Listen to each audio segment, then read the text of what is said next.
susugurin mo si chairman, doon pa sa palengke. Aba, natural, napahiya yung tao. Yan tuloy na pala mo. Eh, hindi ko kasi akalain na yun ang gagawin niya, Jack. Sino walang yun? Ano ang ginawa sa'yo? Chairman, gayab-yab ng 7 gatang. Pinahiya ako tapos sinalikan ako sa harapan ng maraming tao. Walang yung chairman niya na. Tatatating ko Ay, siya. madam! Kuya! Hindi naman ganun kagrabe, kuya. O, hindi pala eh. Ano niloloko ko dyan? Hindi niya kasi ginalang ang pagkababae ko. Pagkatapos niya akong pinahiya, tinulak ko, nahulog tuloy ako sa isang banyerang isdang lansa mo naman. Ha? Talaga binatot ka dyan? Hindi naman ganun masakit, kuya. Natataka ako. Sige, magsasabahan ka.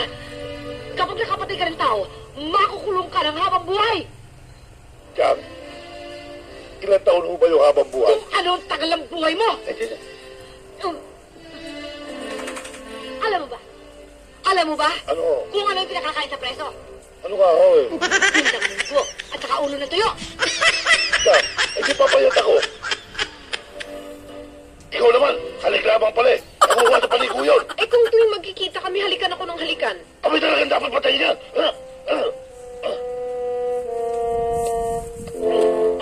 Tama na nga yan.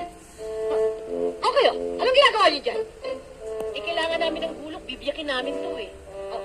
O ikaw na magbiyak ng niyog. At pagkatapos, kurin mo. Oo, Jack. Talagang kuyo mo? Siguro sikat na sikat ka ngayon sa lugar mo. Hindi naman. Oo nga pala. Teka muna. Bakit pati yung linuto ni Kapitana? Ha? Sinirahan mo pa. Sabi mo, hindi masarap. May balak. Baka, ha? Baka may balak. Baka may balak ka magtayo ng kadera. Godo, may iba naman natin ang usapan. Kamusta naman ang lagay dun sa inyo? Ano lagay? Balita ako, nagkalat ang pasugalan doon sa barangay ninyo. Ang ibig mo sabihin, nagkakalagayan doon sa lugar namin? Yun na nga. Hindi, ang ibig ko sabihin, baka kailangan mo tulong ko, magsabi ka lang. Ang ibig mo sabihin, kinukusinti ko pasugalan doon sa lugar namin? Na hindi ko kaya bigilin? Ha? Di lumalabas tayo, inutil ako?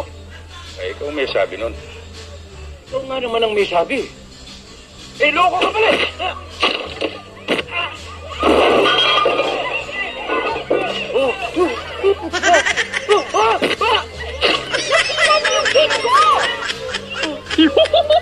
Ano?